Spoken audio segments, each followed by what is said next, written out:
We want to welcome you here tonight for this 2016 Fall Colloquium at Barclay College. And if it sounds like this microphone is not amplifying the sound, it's because it's not.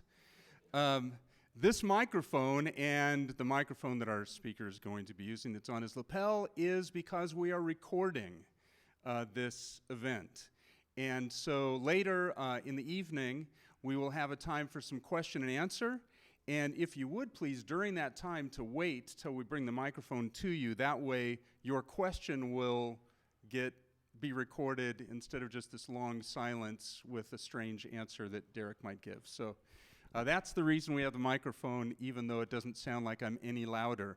I also want to sort of apologize in advance. We did not close the Bear's Den tonight, which means there's a chance we'll hear some background noise, and you just never know. There's some other event happening tonight.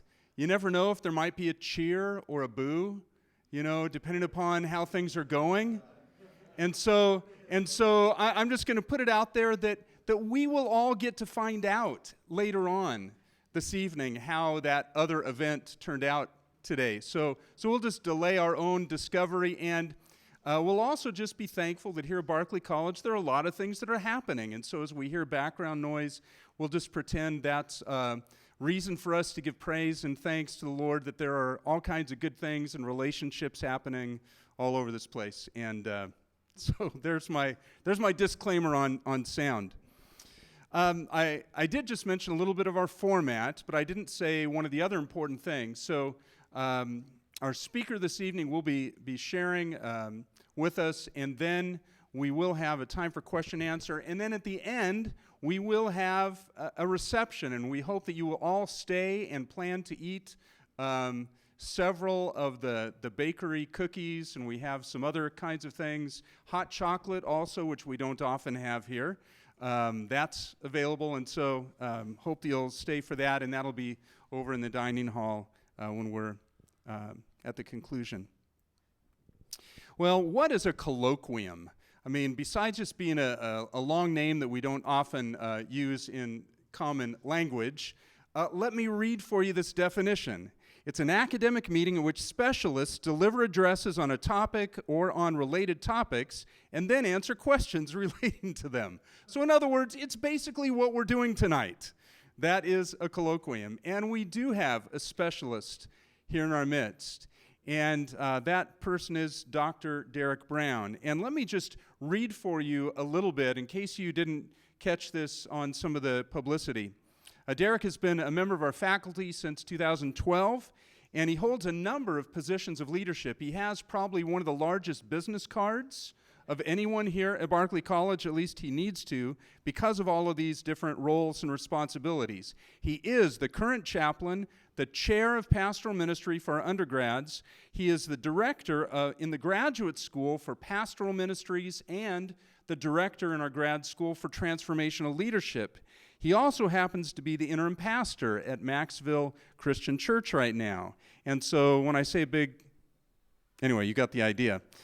Derek has a Bachelor of Arts here from Barclay College, an M.A.R. from Liberty Baptist Theological Seminary, and his Ph.D. from Johnson University. And we've asked Derek to share some of his original research and findings.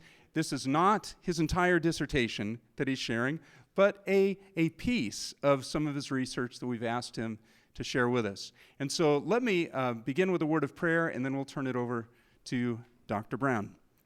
Lord, thank you for the privilege of learning and growing, and we thank you for allowing us to be a part of that process even here tonight. Thank you for creating the space in Derek's life with his family and all of his other responsibilities. Thank you for creating space in his life to be able to learn and giving us the privilege of benefiting from those experiences that you've given to him. And so, Lord, we pray that you'd give him a sense of freedom tonight, and we do pray that you would be honored and glorified this evening. Thank you for this privilege, and we commit this night to you in Jesus' name, amen. Would you join me in welcoming Dr. Derek Brown?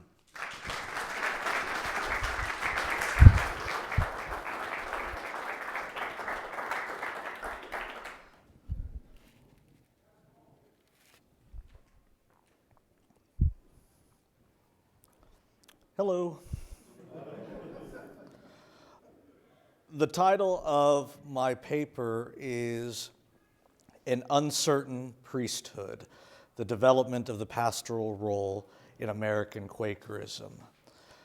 It is related to my doctoral research, which covered the development of the pastoral role in the Kansas Yearly Meeting of Friends, which came into being in 1872 and then transferred its identity into Mid-America. So from 1872 to 1978. And so the first formal Quaker organization in Kansas, besides the mission to the Shawnee Indians, which if you've been up in Kansas City, you've probably driven by Shawnee Mission Parkway in Shawnee, Kansas. And so I use this research to kind of look at a broader scale at the development of the pastoral system and really pastoral theology in general in the American Quaker movement. Imagine that you are the captain of a ship, but you are tied to the front of the bow. If the weather is nice and the voyage calm, you get no credit. If a storm arises, not only must you endure it alone, but you have no way of steering the ship to safety, and you will be blamed by the crew who are huddled safely below deck. That was a summary statement of a longer quote given by a Quaker pastor to me, providing an image of his view of pastoral ministry in the Friends or Quaker Church. The metaphor of sailing is fitting, I think, for early Quakerism sought to, among other numerous endeavors, to unmoor itself from an unjust and unbiblical pastoral theology, and emerged with a desacralized, deprofessionalized clergy. However, has this unmooring left the American Quaker movement, in regards to pastoral theology, ecclesiologically adrift? Both anecdotally and through published works, a theme emerges of a pastoral role within American Quakerism that is at best ambiguous. An exploration of the historical development of the pastoral role within American Quakerism reveals that the pastoral system, which is a term used to describe a system of paid, professionalized clergy, what you'd see in a typical Protestant church, the pastor being paid to serve the priestly duties of the church, that this system was not properly integrated into the ethos, theology, or praxis of American Quakerism. This failure to conceptualize and articulate a Quaker pastoral theology has created ambiguous and divergent expectations of pastoral leadership, which hinder the organizational and missional success of Friends churches, as well as dilute the Quaker distinctives held therein.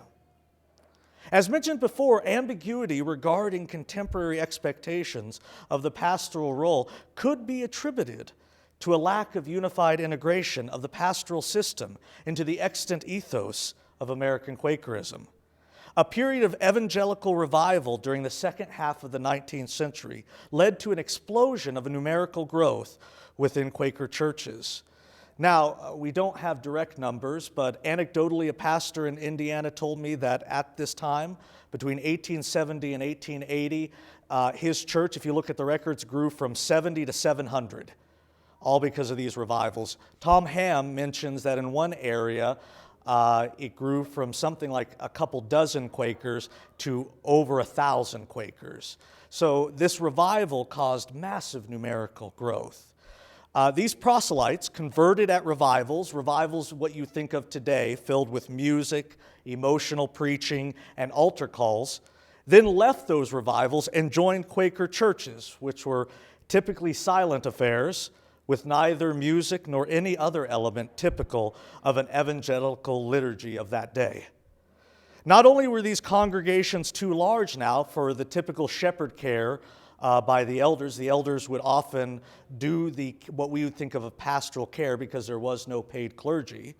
But these new converts were unfamiliar with Quakerism.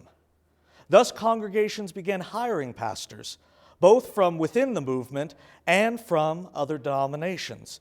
Sometimes they would just hire the evangelist that brought all the people in the first place. This was a dramatic ecclesiological shift.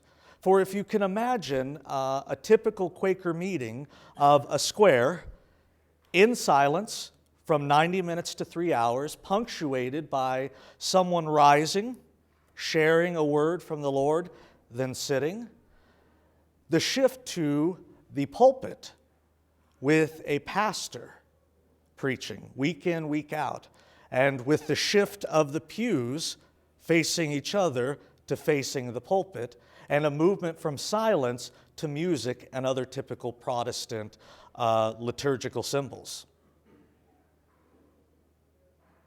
The pastoral system was, in a sense, being grafted in to the dominant Quaker ethos, but was this adoption comprehensive enough to ensure both a smooth ecclesiological shift and ethodic preservation? Such was the question explored in my research.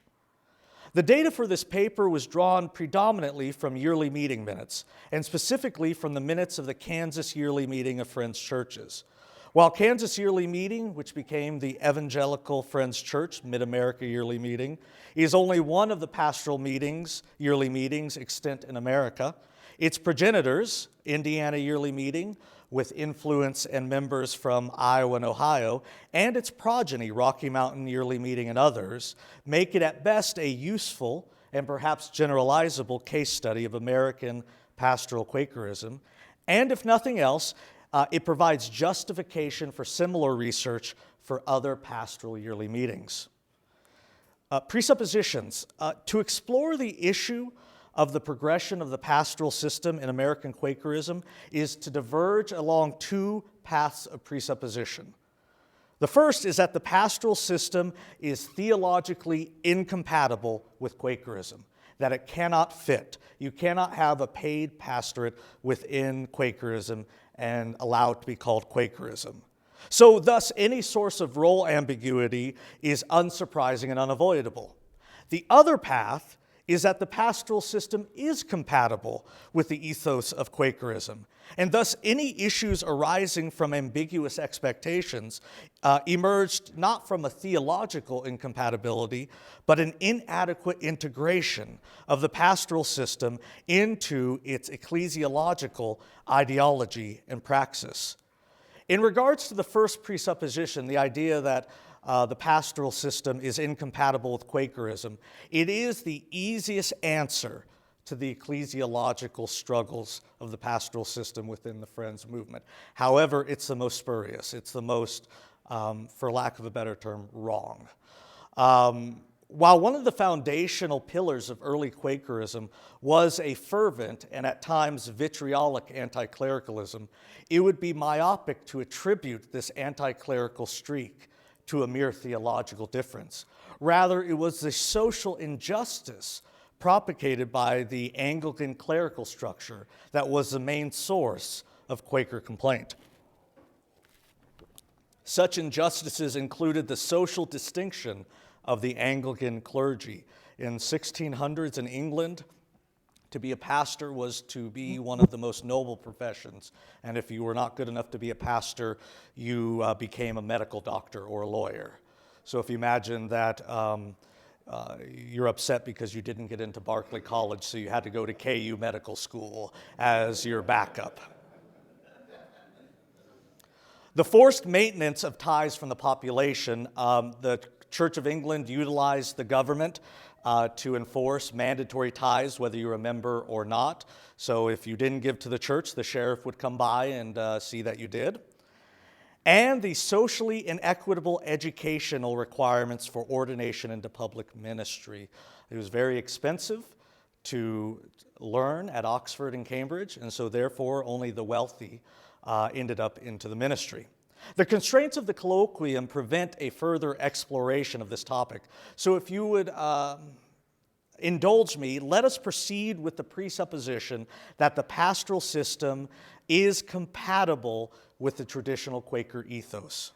If this is the case, it is not sufficient to include that it is a theological difference, but rather It is an issue of integration. The integration of the pastoral system into the extant ecclesiology of the American yearly meetings.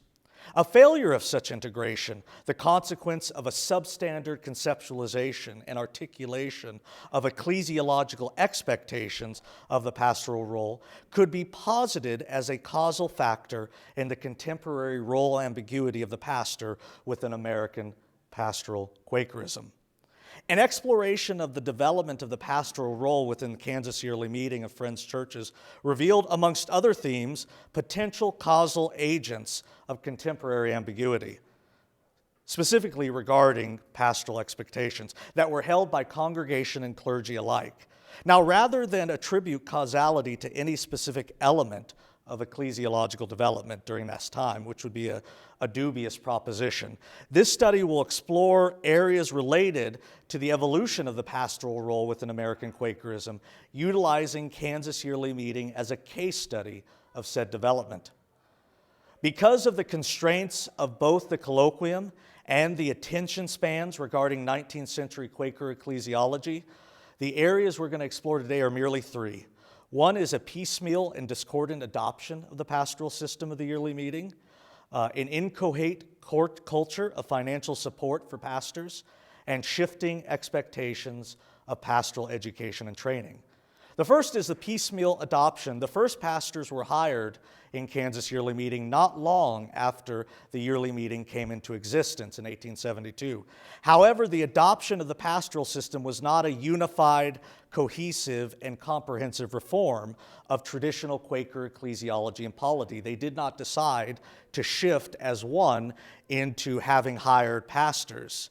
In fact, it was a piecemeal, extemporaneous affair that spanned several decades.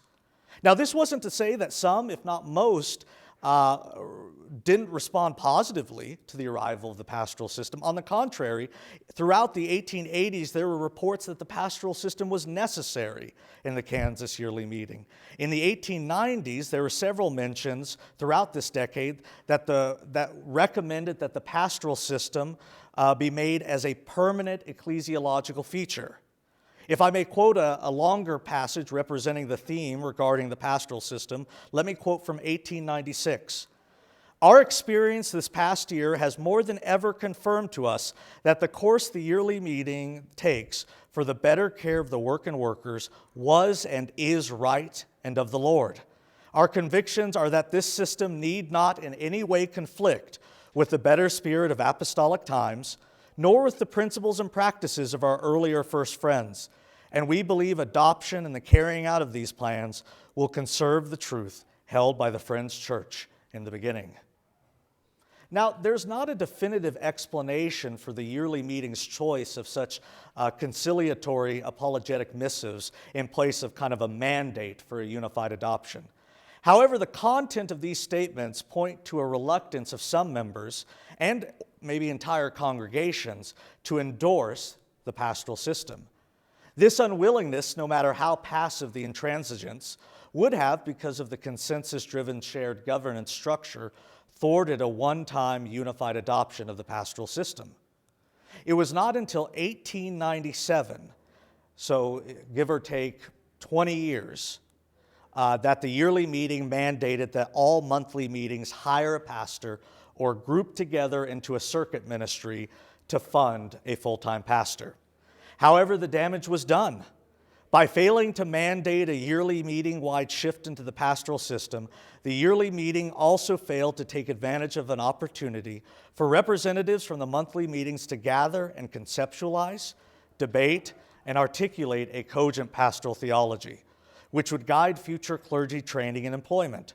Instead, pastoral expectations were shaped by the whims of the local congregations, actually probably the weighty friends within those congregations, leading to the possibility and reality of often radically divergent expectations and understandings of the pastoral role.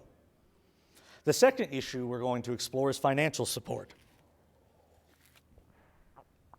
This is one of the most numerous themes, I'm sure not only in Quakerism, but in any denomination, dealing with clergy compensation. While articulated differently over the the century-long existence of the yearly meeting, there was a consistent message communicated in the minutes. Pastors were financially undersupported, and the local congregations were either unfamiliar with a proper level of remuneration or unwilling to provide such an amount. As early as 1879, it was noted that financially releasing pastors would be beneficial to the church. For all this, there must be, in some cases, more or less of a release from the severe and exacting labors which often required for the support of pastors' families. A wise and practical sympathy and aid on the part of the church will tend to make the ministry free and efficient, and thus the church reaps as it sows.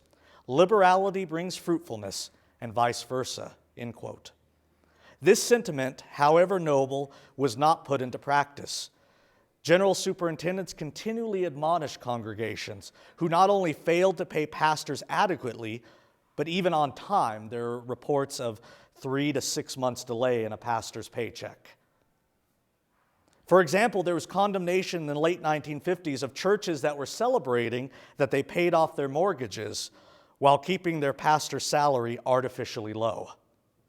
This does not sound familiar to if anyone who's grown up in the church. This is a constant back and forth. In response, many pastors were forced to seek alternate employment, what we know as bivocational ministry, in addition to their pastoral ministries. But this was much to the horror of some in the yearly meeting. A bivocational pastoral model was not considered ideal by the Kansas yearly meeting, and as such, it found it embarrassing that pastors had to seek secular work to supplement their ministerial income. Yet the failure of the churches to keep salaries in line, even with inflation, forced a capitulation on the issue in 1978, where the general superintendent recommends that churches that cannot improve the financial support of pastors should release pastors to seek part-time work elsewhere. An exploration of the financial support of Kansas yearly meeting clergy is informative regarding to the integration of the pastoral system into the yearly meetings ethos, because it highlights the failure to adjust the extant ecclesiology to accept the philosophical and financial burdens of a paid clergy. To have a full-time financially supported pastor was to readjust the needs of the local church. In the pre-pastoral system, what was the church budget used for? Upkeep of the building and denominational dues, and some charity or missions work. After the pre-pastoral system, a congregation had to come face to face with the idea that they had to support a full-time salary. And a full-time salary means expectations of increased giving, which for some was entirely too much. Practically, most congregations were not guided through this paradigm shift until much later. 1899 is the first mention that the yearly meeting was going to distribute literature on systematic giving, how to get members to give systematically, and recommendations for modern church accounting practices. Philosophically, the financial support of pastors ran contrary to the dominant ethos of early Quakerism. And early attempts at financial support of pastors and evangelists were met with trepidation on the part of congregations and resentment by the pastors of those congregations. This barrier was never effectively mitigated by the yearly meeting, which failed to process and articulate an integration that provided a path forward for the congregations to fully embrace a financially supported pastor. A humorous example is in the 1879 minutes of the Kansas yearly meeting, which reveal that at the beginning, the congregations affirm the question, which forbids paid clergy. So on one hand, a lot of the congregations were affirming the fact that Quakers should not pay clergy, and then a few pages later, there is the affirmation that we need to financially support clergy, all in the same minutes. This shows you kind of the paradoxical nature of what was going on. In fact, 1879, when 1880 came about, the conservative friends broke off, ones who could not in any way deal with the idea of a paid clergy. Thus, the continued struggle of financial support for clergy in Kansas yearly meeting, and to be fair, most yearly meetings, should be understood as a symptom of an unhealthy integration of the pastoral system into the Quaker ethos. Finally, education and training. While formal education for ministers was a point of ecclesiological departure for early Quakerism, early Quakers believed that being bred or taught at Oxford and Cambridge did not make you a minister, that education in and of itself is not the standard for what makes a clergy person, but rather the Holy Spirit, which illuminates the heart, that faithfulness in Christ is what should guide you, and that sometimes education can put a burden on someone to seek money to both pay for the education and to pay the self-value of somebody. The students here who have student loans should understand that kind of burden, where we have increasingly large student loan debts and churches who, for the most part, cannot support such students. Now, it's interesting to note that even though Quakers at the beginning disavowed education for its clergy, one generation after the first pastor was hired, about 20 years, the issue of clergy education and training emerged as a rising concern. There are copious mentions of clergy education and training that arise during the first decade of the 20th century. Nearly every year during that first decade are mentions of concerns about clergy pastors being educated. Now, this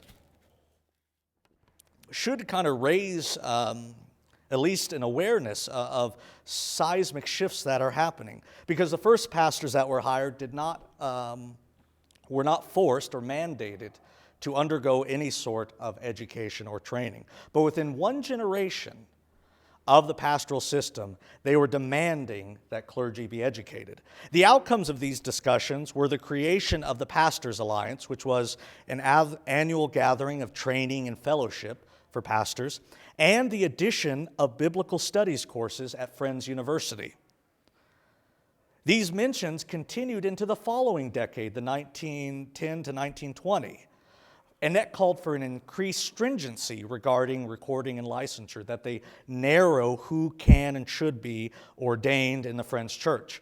The pinnacle of this trend was in the 1930s, where a very strict recording process was implemented, which forbade pastors from other denominations from serving in the yearly meeting without further training, and a 3-year educational requirement for all prospective pastors. That was adopted in the early 1930s. Why did this educational requirement develop over time? I have two theories, which are not necessarily mutually exclusive. First, because of the theological tradition of not having paid pastors, there were not many who had practical experience of being a pastor in a traditional congregation. So, when a pastor was needed for a Friends church, they oftentimes looked outside the Friends church, at least at first, for pastors. Additionally, the revivals, which led to the massive influx of converts into the Quaker meetings, were sometimes led by pastors and evangelists from other denominations, who were, or perhaps were former members of other denominations. Many of the revivalists were Methodist or Free Methodist. These evangelists, along with pastors from outside denominations, were sometimes hired to fill the pastoral role. Logically, these pastors brought with them the assumptions and biases from their respective denominations, often in addition to the holiness theology which spurred on these revivals. Now, these practical changes, as I mentioned before, the shifting of how church was done, and the theological changes were often met with varying degrees of acceptance. Conservative Quakerism as a movement today exists because of the holiness, the entrance of the holiness movement into Quakerism. A standardized educational track would mitigate some of these divergent perspectives. The hope was that even if you had pastors from other denominations, if you could train and educate them on the ways of Quakerism, there would be less swiftness in bringing in outside theology and ecclesiology into the Friends congregations. So a standard educational track would mitigate some of these perspectives and perhaps provide a minimum of familiarity regarding the distinctives of Quakerism. However, there may be another effect of this ecclesiological shift which led to these educational requirements. The centralization of the teaching responsibilities into the pastoral role at the expense of the polyparticipatory model of proclamation and pedagogy utilized by historic Quakerism highlighted a major shortcoming in the forbearance of formal education for Quaker ministers. Though in historic Quakerism, if a recorded minister or member stood up and proclaimed a teaching that was heresy, heterodox, or at the very least unfamiliar, then the plurality of ministers, elders, and weighty friends would step in and correct the error. This correction could occur immediately, wherein another member of the meeting would stand and challenge the validity of that proclamation, or it would occur later on when the elders could meet with the offender and show him or her the faults. This was called eldering, and you did not want to be eldered. If you look into the Quietist movement, a young minister was eldered for having a beard, for the elder said the gospel should not be preached through hair. And another one was eldered because the collar of his jacket was about 1.5 inches too long for a good Christian to have. These processes provided a form of community hermeneutic by which the meeting as a whole, though facilitated by elders and ministers, discerned the orthodoxy of the preaching and teaching that occurred. When the pastoral system was adopted, this community hermeneutic appears to have faltered, most likely from the assumption that one did not need to be as discerning or critical of a pastor's teaching as they would with a traveling minister or common parishioner. Thus, the pastor, by virtue of his position, was viewed as the main, if not sole source of biblical teaching. And this view was reinforced by the lack of variant perspectives once heard during worship. It is possible that any dereliction of proper theological teaching would not be subject to the same scrutiny and corrective action as was the case in the previous ecclesiological modality. Thus, the potential cumulative effect of theologically untrained and unsound pastors in sole possession of the teaching office and the pulpit during weekly worship may have contributed to the adoption of educational requirements for prospective and current pastors. In conclusion, the areas reviewed today highlight an astonishing lack of coherence in a pastoral theology for Kansas yearly meeting in particular, and I believe in American Quakerism in general. This is representative of what I have termed a lack of transcendent culture. I term transcendent culture the implicit and explicit conceptualizations about your denomination, which should transcend geographic boundaries and provide a modicum of uniformity. Think about the different denominations in America and how, even though separated by trivial and maybe superficial differences and geographic differences, a Southern Baptist or a Methodist church would have sort of a coherent culture that transcends these differences. Quakerism does not. Because of this, Quaker churches fall upon a diverse spectrum of belief and practice, which has led to numerous instances of division and conflict. The danger, however, is that in seeking to remedy this situation, denominational leaders will repeat the mistakes of Quakers during the pastoral transition by seeking pastors, education, training materials, and ecclesiological influence from other denominations.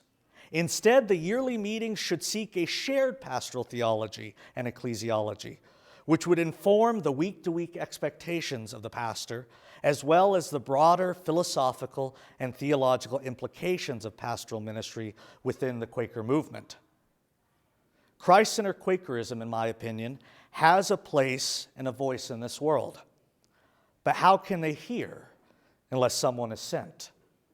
A coherent pastoral theology which guides the leadership of the church and unites the Friends movement under the banner of Christ and the burden of an ever weightier conviction will help Quakerism survive and thrive in the 21st century. Thank you.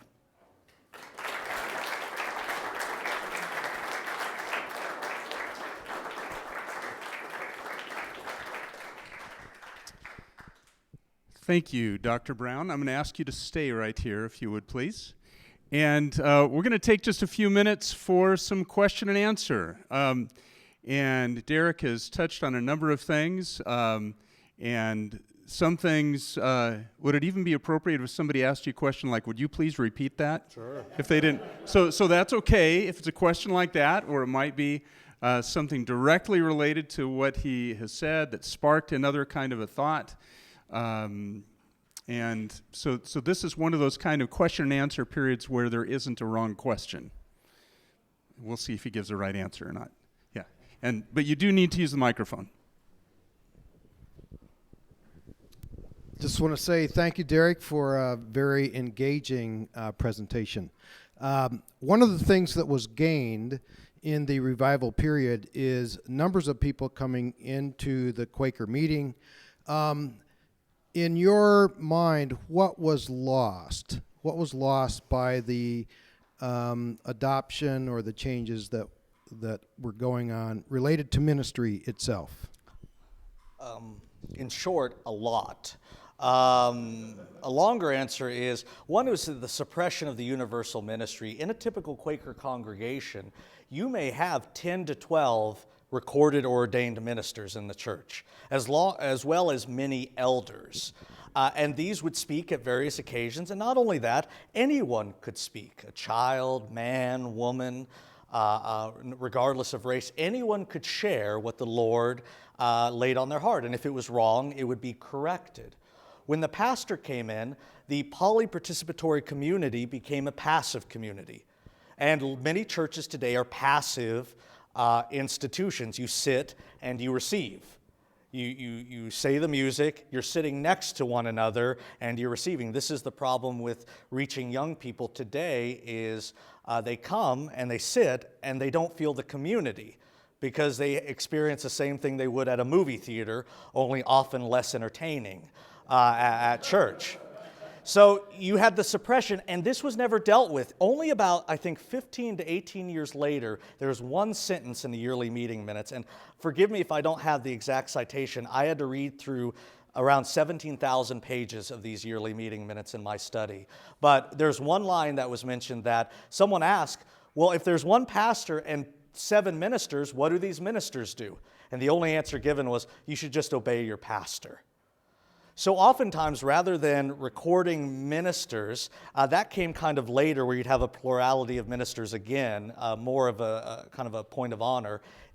You hired a pastor. And so you suppress that. When people aren't sharing, but they're only receiving, you lose a lot. Another thing you lose is what I fear is happening to Quakerism today is the holiness tradition comes into the Quaker church. And the holiness tradition has a lot of good things, like holiness, which as Christians we all should seek. However, there became a false dichotomy, kind of forced because of the conflict, that somehow to be an evangelical Christian meant you could not be a Quaker.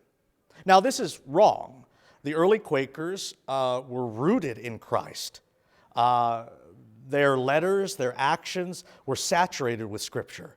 And their social justice actions were all mandated by Scripture. They were very biblical.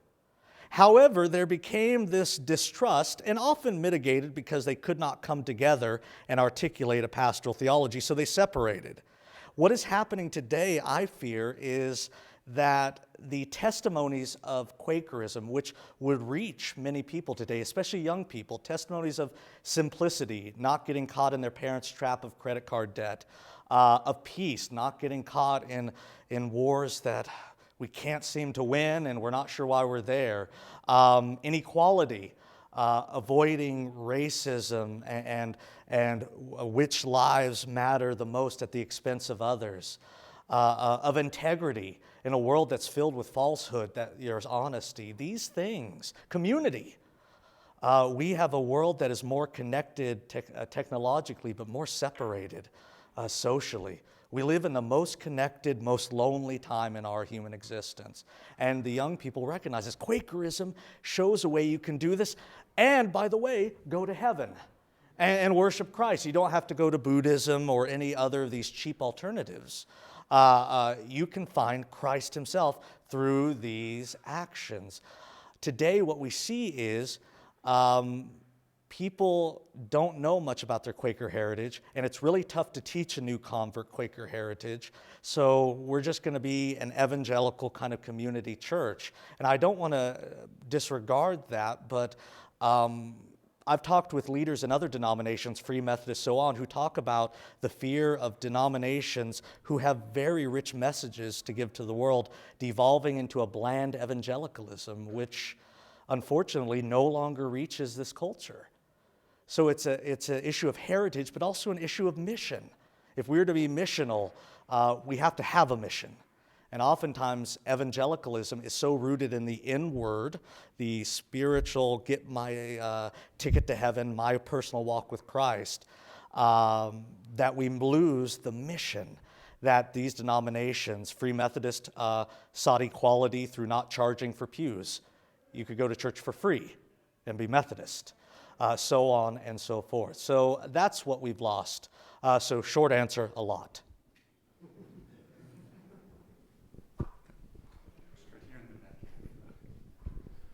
My question is, so currently, hearing you talk about how we've lost some of that polyparticipatory richness within the Quaker denomination, to kind of get some of that back, do you believe, first of all, does that take a complete overhaul of the current liturgy, or what does that kind of nuanced approach look like? And also, where does that responsibility lie? Sure. No, it doesn't take an overhaul. I believe that pastoral ministry does belong in the Friends Church. We all, having a spiritual shepherd, having someone whose gifts are in leadership and vision and preaching and teaching, and being able to release that person from a secular job to focus totally on a congregation, that's a great thing. What you don't want is this idea that the pastor, by virtue of being the pastor, is somehow morally, spiritually, and socially a better person than the rest of the congregation. I believe, going off Miroslav Volf's Ecclesiology, that all of us, when we do what Christ has given us gifts to do, act as Christ to one another. So if I get up and preach, as is my gift, I'm being Christ, but the person who cleans the bathroom downstairs is being as equally as Christ to the congregation as I am. And it's when we give and receive continually, receiving Christ and giving Christ, that we have a truly polyparticipatory community. So one is limiting the authority and ego of pastors. That's going to come from top down, how we educate and train our pastors. Because it only took 40 years for the Calvary Chapel movement to go from relaxed, laid-back Jesus people on the beaches to an ecclesiology where the pastor controls the checkbook. In fact, a pastor recently, last week was the lawsuit filed, has spent $200,000 of his church's money to sue his sons for libel. And he has broken no church laws in doing so, because he is the pastor, he controls the money, and he is under no accountability except other pastors. That is an extreme version of a dictatorship model. We need to limit that. I think we need to get back to open worship. Open worship, this idea of bringing back silence, has been described by Ben Ping Dandelion as kind of a vestigial kind of appendage, kind of just tacked on. And even in our church in Haviland, oftentimes we don't do open worship for more than 5 or 10 minutes. The earliest Quakers believed, 5 to 8 hours, bring it on. Later on, it shrunk down to 3 hours. And this could be, it varied. There was no expectation. In 1 year, a 1 monthly meeting, 3 months went by before a word was spoken. So they arrived, sat for 3 hours, left. In one time, there was, in 90 minutes, there were 67 testimonies. So, it's like whack-a-mole, up and speaking. We don't do it because it's difficult. But you have to understand, just because they were a couple hundred years back, that doesn't mean it was any less difficult. William Penn says it's the hardest thing for man to do, to be silent. Early Quaker manuals talk about making sure, how do you keep older congregational members awake? How do you keep them focused? So on Nantucket Island, a young boy wrote about how he loved going to Quaker worship. They had a 1,500-person sanctuary. And because he was divided by men and women, he and his friends could sit and make eyes at the young Quaker ladies across the hall. And if their parents looked over, you get back and you're back to prayer. But it's not easy.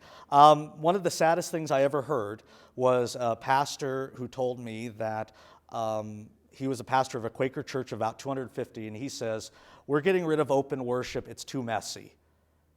And then he says, "I'm glad we did, because then we grew to 300. He justified kind of removing a key part of culture, and I would say a key part of biblical culture, this idea of polyparticipation, for the sake of pragmatism and ease. And that's harm to our witness. America doesn't need any more pastoral scandals. We've already kind of become a joke about that, about the pastor who has too much power, too much authority, and then falls and stumbles. We need to provide an alternate path. So.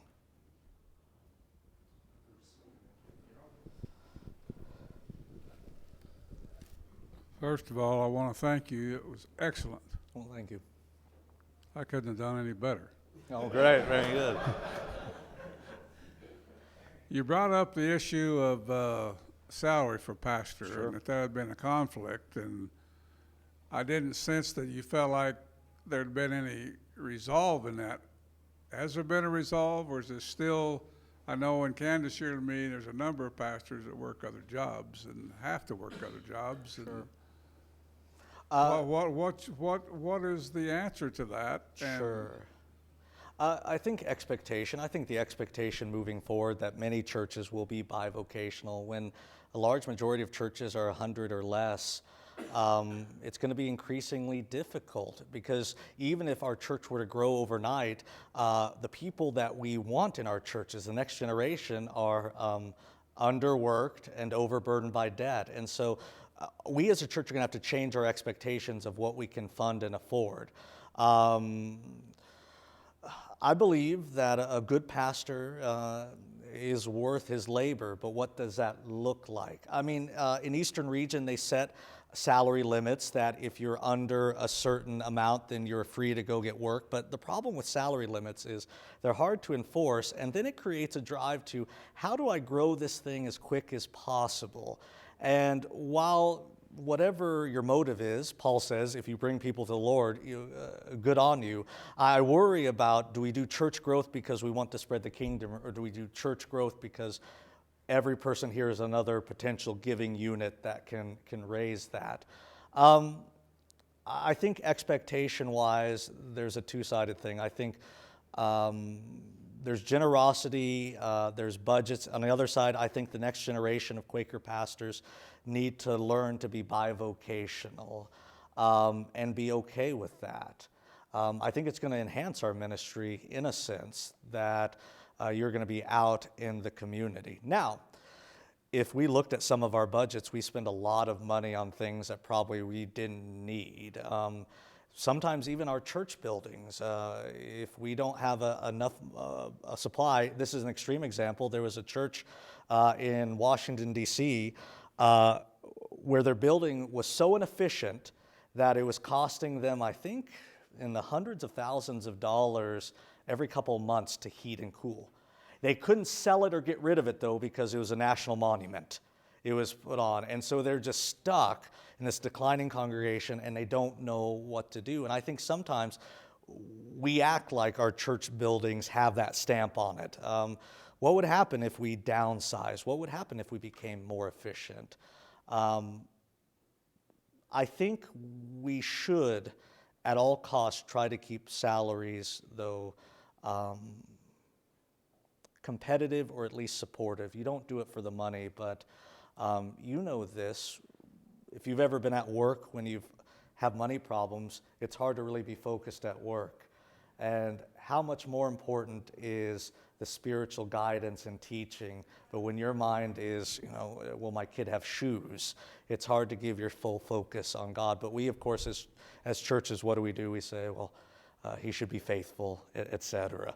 I'm not going to be faithful, but he should be faithful. So this is an unresolved thing, which we still have to see, because in some areas the megachurch is growing, and whether that's sustainable, but in most areas churches are shrinking, and they can be revitalized, but they're going to look different. They're going to look different. I think common standards and expectations. If a pastor came to a church and each church knew that to be a part of the yearly meeting meant we have to give that expectation is huge, because then you have to have a good reason why you're not, rather than just letting it be kind of a negotiation. How can we get the pastor to do more for less? I don't think free market capitalism should play a role in our church economy. I know that doesn't answer the question. I don't know if there's a great answer yet. We're going to find it out. Gerald, you're going to pave the way. Write a book. Earlier you mentioned that the holiness theology presented a false dichotomy between ones who can follow that theology and then Quakers. So I was wondering if you could elaborate on that. Yeah, early Quakers believed in Jesus Christ, believed in the Holy Scriptures, believed in the atoning sacrifice, believed in heaven, believed in hell, were orthodox in the greatest sense of the word. They also believed that men and women were equal in God's eyes, which was scandalous at the time. They believed that one should be honest in all dealings, which was scandalous. They believed that everyone should be equal to the point of, and this is going to get kind of into the weeds here, when you were in England and you addressed a superior, as I would address Jim, who was much superior to me, I would say, how are you? How are you? Where if I were talking to Ben, I would say, how art thou? So the way you talk to people showed the social class. Quakers said, we're going to say thee and thou to everybody, which was infuriating. I mean, George Fox was beaten up in many churches. And think about sitting in a church. What would someone have to do to get you so angry to punch somebody? George Fox did it. They also didn't bow and scrape. They wore the same clothes to show that the false vanities of the world. I mean, William Penn anticipates Occupy Wall Street and the 2% issue, because he says, look, 95% of labor is done by peasants to support the whims of the 5%. And George Fox later on says, don't tell me that the reason you buy fancy stuff is to create jobs for the lower classes, sort of a proto-trickle-down economy. He says this, don't buy those things and just give the money to the poor. These are happening in the 1650s, and so if this election, there's nothing new under the sun. There really is nothing new. The problem is, and this occurs in the Hicksite thing, and I don't want to get too deep into this, there were some who began to believe that the social aspects of Quakerism mattered more than the evangelical aspects. So that they believed that fighting slavery, being honest, having integrity, should supersede really what the Bible teaches. Well, what happens is the people who trusted in Jesus, believed in Jesus and were Quakers went to one side. Those who just liked being Quakers went to the other. Well, rather than have nuance, and once again, does the election teach us that it's hard to have nuance when you're pitted against one another, is that it was those who believe Christ, evangelicals, against those who are Quakers. And that continues today with liberal Quakers versus evangelical Quakers. In fact, if you go to some yearly meetings, you don't even like you to use the word Quaker. You want to use friend, because Quaker is liberal, friend is holy. I think it's bunk because evangelical friends outnumber liberal Quakers by a long shot. We should be the dominant voice, and we should be the inheritors of what God was doing in the 1600s on to the day. Instead, we don't publish anything, we barely write anything, we become ashamed of our movement because some people on the East Coast said that we don't follow Jesus. We've distanced ourselves in this false dichotomy where those who like Quakers become afraid of Jesus, and those who love Jesus become afraid of Quakers, and never the two shall meet. Rather, I think we need to get back to where you shouldn't have to say, I'm a Christian Quaker. much like you wouldn't say, I'm a Christian Baptist, or are you a Christ-believing Methodist? Or, you would say, I'm a Quaker, and you would know you're an Orthodox, evangelical, Bible-believing person who also believes that Jesus told us on the Sermon on the Mount to make this world a better place, to shine our light, to live life as if Jesus is real. So that's that dichotomy. And there are very few who kind of bridge that gap, because the minute you start acting Quaker, you may be viewed with suspicion on one side, and the minute you start acting Christian, you may be viewed with suspicion on the other side. And so as I watched in one historical movie during the Civil War, this man says, I've learned to hum the Battle Hymn of the Republic and the Heart of Dixie equally well, depending on who he came across, so on. That's what's kind of happened, and it's a shame. If we published and were as vocal, if you go on YouTube and type in Quaker, all the videos are from liberal Quakerism. Hardly one thing from evangelical Quakerism. We need not be ashamed of our heritage. Our heritage is our greatest strength going Except for this video that's being made you're right now. right. So there you go. We're So contributing. if you go to type in Quaker and then go over 400 pages, halfway down you'll see my paper. We're going to take one more question. And, you did. Yeah, We your can hand do has two been really short. questions, So we're going to do two, but questions. we're going to have shorter answers. Okay, I know. Okay. Here we go. We talk in 45-minute sound bites, This professors is a do. two-part question. First, Oh, great. is it necessary for Yes. a Quaker pastor to preach? And second, in view of this bivocational thing, do Quaker churches need to adjust their educational expectations of pastors so that they can maybe spend more time on education for a better bivocational job as well? Yeah, great questions. Keeping it short. First one, no, I don't think a Quaker pastor should preach every Sunday. I don't think any pastor should preach any Sunday. However, we run into the economics of a situation. If you don't preach every Sunday, let's say you preach 2 Sundays, but you have people in your church who obviously have the gift of Bible knowledge, bring them out from the Sunday school, let them preach. What are some people going to say? What are we paying him for? Why am I giving he doesn't do anything. He's just sitting here. He's making me preach. I could do that at home. Why? I don't need to give my tithe. I often tell churches I go to that Jesus would have been fired as your pastor, because Jesus had rhythms of ministry and rest. That was an example to us. I think a pastor should have that. A pastor, we've embraced the workaholic pastor as some mark of holiness. What if we were countercultural in the sense of, I as a pastor want to teach fathers and husbands that work and money is not the only thing in life. And you've released me to live that out, to show, look, I'm not based on these worldly standards. Instead, we say, well, I'm going to be a good Quaker pastor, I'm going to be a good Protestant pastor, and I'm going to work harder. That's a response, once again, this is getting longer. Pastors are seeing diminishing returns on their social prestige. Pastors used to be one of the healthiest professions, the most content and happy professions, and really not poorly paid. They were pretty well paid. Over time, their social prestige has dropped.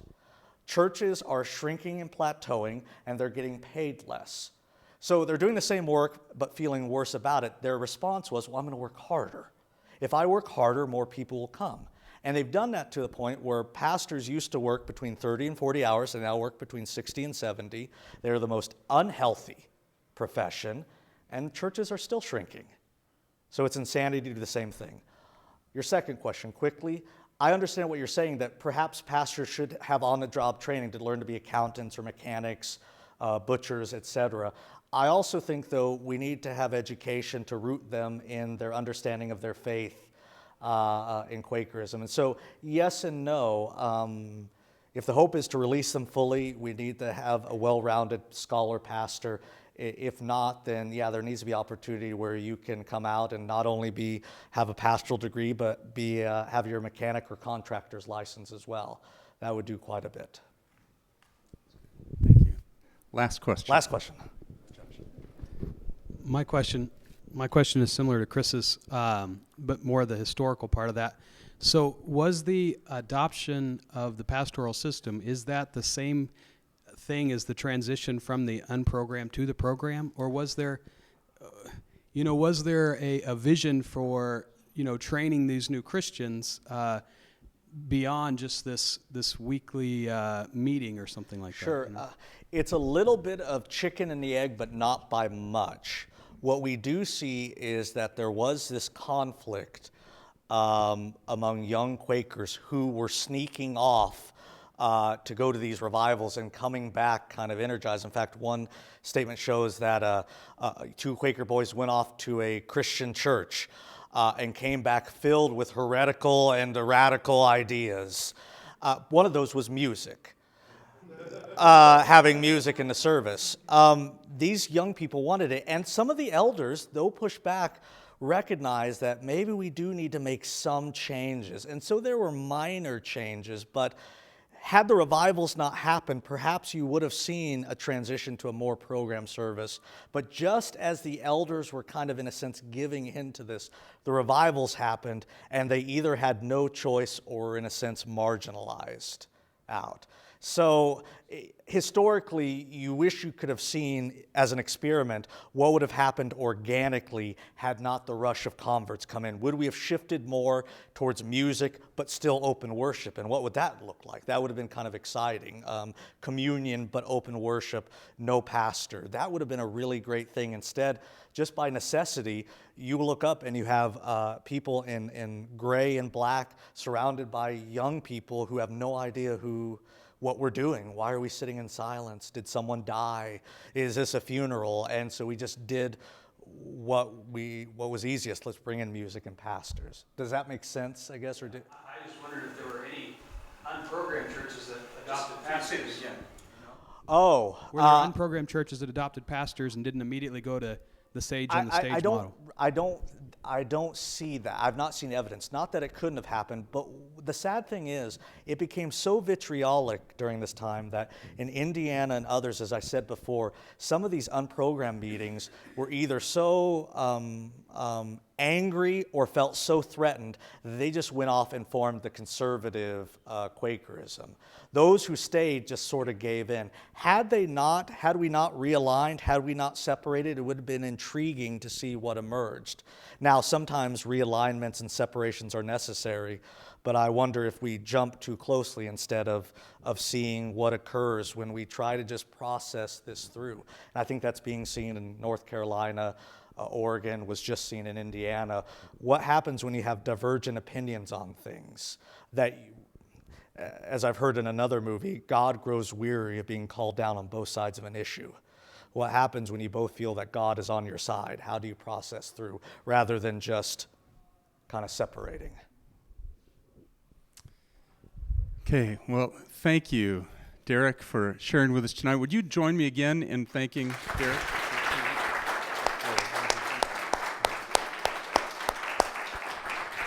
So I did hear the term, I think you said sage on a stage. Thank you for being one of those tonight for us. A little bit different context, I know. But seriously, thank you not just for doing the rigor of the study, but being willing to share with us a little piece of it here tonight. And here's what we're going to do next. We're going to release Derek, so as opposed to you grabbing him, capturing him here, so that we can move into the dining hall for the reception, and hope that you'll stay for a few minutes for that. And I need to let you know what's happening next. We've been talking a little bit about worship experiences. Our very next colloquium, so write it down on your calendars, March 28th, I think is the date, and Dr. Jared Ross will be sharing with us at that next colloquium in the spring, and he will be sharing with us some of his original research. He just received his doctorate last year, and so we'll be sharing that with us, and we're very excited for all of that. Thank you for coming tonight. Thank you for being a part of this initial colloquium series we're having here at Barclay College, and maybe see you in March. Thank you.